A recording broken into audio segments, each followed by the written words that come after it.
Pastores y maestros. Las últimas palabras que Jesús lega a sus discípulos antes de subir al Padre, tal y como nos refiere Mateo, definen la misión de la Iglesia, así como su razón de ser. Id pues y haced discípulos a todas las gentes, bautizándolas en el nombre del Padre y del Hijo y del Espíritu Santo, y enseñándoles a guardar todo lo que yo os he mandado. Y he aquí que yo estoy con vosotros todos los días hasta el fin del mundo. El anuncio del Evangelio de la gracia y de la salvación no es algo superfluo en lo que respecta a la identidad de la Iglesia, como podría ser, por ejemplo, que un sacerdote se limitase a impartir clases en un centro educativo. El anuncio del Evangelio es lo que podríamos llamar el elemento por excelencia identificador de los pastores llamados por el Hijo de Dios, pastores que son reconocidos como tales en la medida en que la luz del Evangelio brilla en sus ojos, convirtiéndose en palabras de vida en sus bocas. Hay, sin embargo, un aspecto en la cita que hemos recogido de Mateo que es fundamental para comprender la relación entre Evangelio, Iglesia y misión. Si nos fijamos bien, al tiempo que el Hijo de Dios pone ante el corazón de sus discípulos el mundo entero como campo de misión, les exhorta a que enseñen a los hombres a guardar el Evangelio que de él han recibido. Recordemos, enseñándoles a guardar todo lo que yo os he mandado. Tengamos en cuenta que en Israel el verbo mandar no tiene el mismo significado que nuestra cultura occidental. Nosotros asociamos el mandato a una serie de elementos que conforman la legalidad, ley, mandamiento, obligación, deber. No así para los israelitas. Estos identifican los términos mandamiento o mandato con la fuerza de la palabra antes que cualquier otra connotación.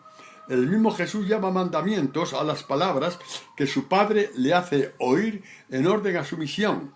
Asimismo llama mandamiento al Evangelio que proclama a sus discípulos. Si guardáis mis mandamientos, permaneceréis en mi amor, como yo he guardado los mandamientos de mi Padre y permanezco en su amor. Juan 15:10. Es muy importante esta aclaración para poder comprender que el Evangelio dado por el Hijo de Dios al mundo, al precio de su sangre, no es en absoluto un listón o medida para ser sus discípulos, sino por encima de todo un don. Pablo lo llama fuerza de Dios para la salvación, o Romanos 1:16. Quizá ahora entendamos mejor la puntualización del Señor Jesús a sus discípulos al enviarlos con su Evangelio al mundo entero.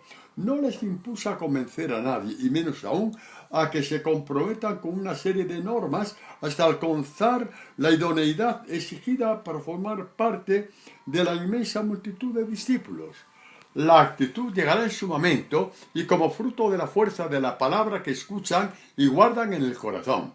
De ahí, vuelvo a insistir, el mandato de Jesús: enseñadles a guardar. Con esta puntualización, el Hijo de Dios nos revela uno de los rasgos esenciales de la misión de la Iglesia y que, como ya señalé, no es superfluo ni optativo.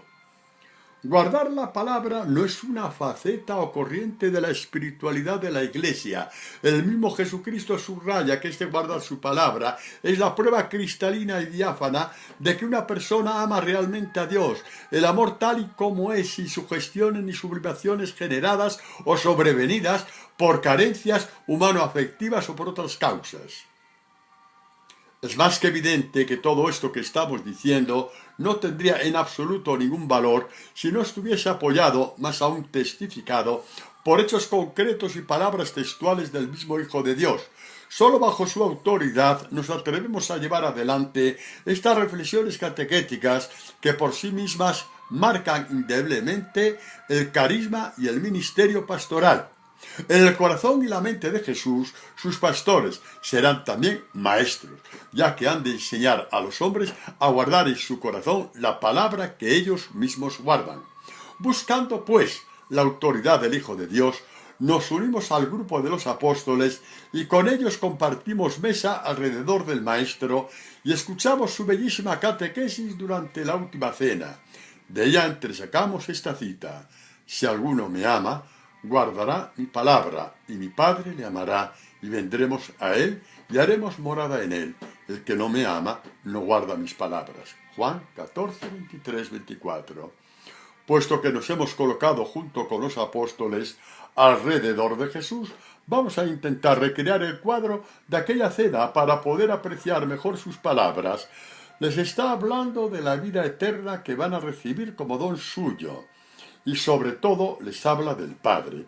Lo que los apóstoles oyen son palabras inefables, intraducibles a cualquier parámetro de belleza y profundidad.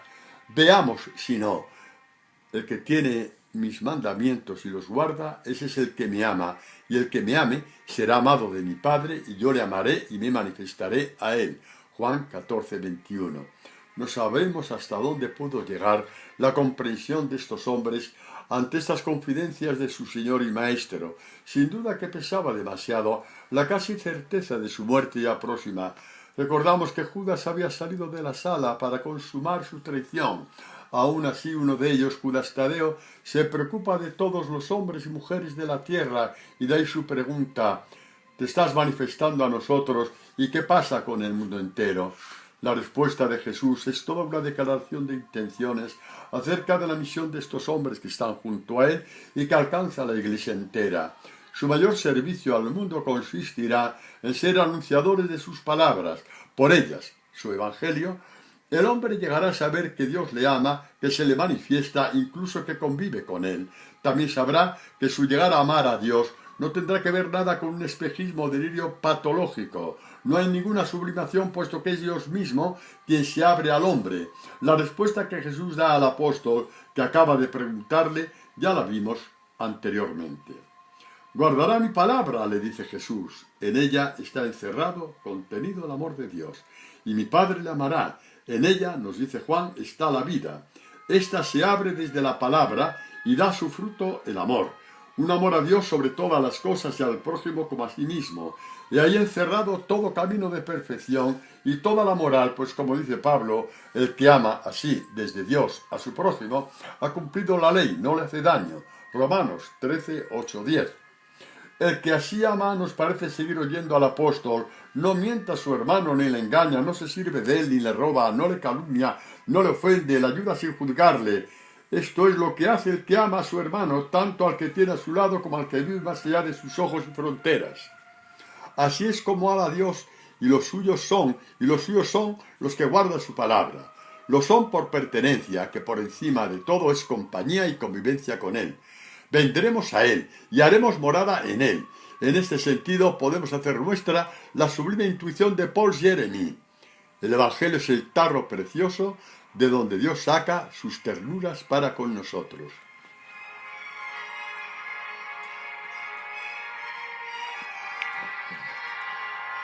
Todo aquel que ha sido llamado por Jesucristo a ser pastor y que hospeda en su corazón su Evangelio, está viviendo algo asombroso e inaudito: convive con Dios.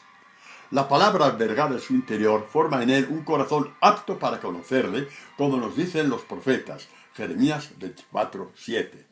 Es un conocer con toda la riqueza afectiva que conlleva este verbo en la espiritualidad bíblica. Hablamos pues de pastores que conocen a Dios y de él reciben la capacidad de enseñar a sus ovejas a convivir con el trascendente. Estos pastores viven sumergidos en una existencia al mismo tiempo mundana e extramundana.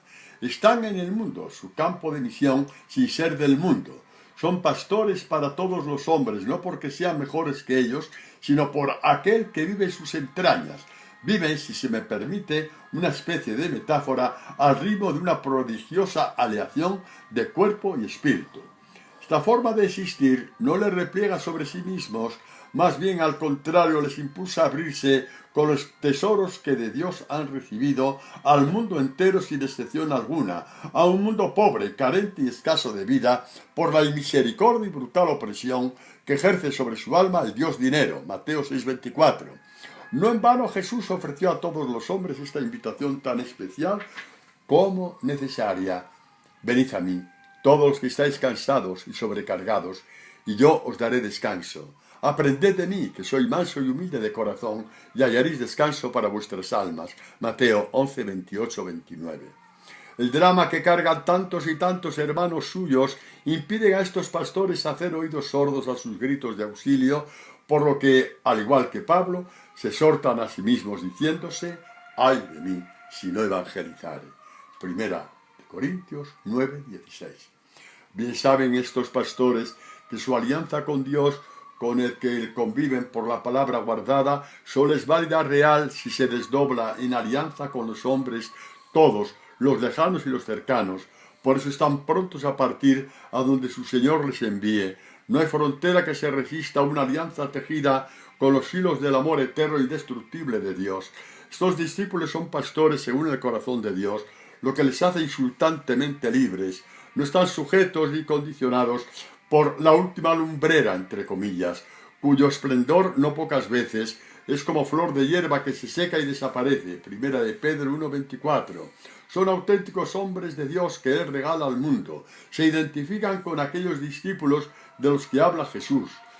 Todo escriba que se ha hecho discípulo del reino de los cielos es semejante al dueño de una casa que saca de sus arcas lo nuevo y lo viejo. Mateo 13:52. En su misión conjugan libertad con dignidad propias de su Maestro y Señor, quien les parte la palabra. Él es la fuente de donde sacan con gozo indescriptible las aguas de la salvación. Isaías 12:3. Su ministerio refleja la libertad y la dignidad en estado puro. No en vano, ambas son creación de Dios.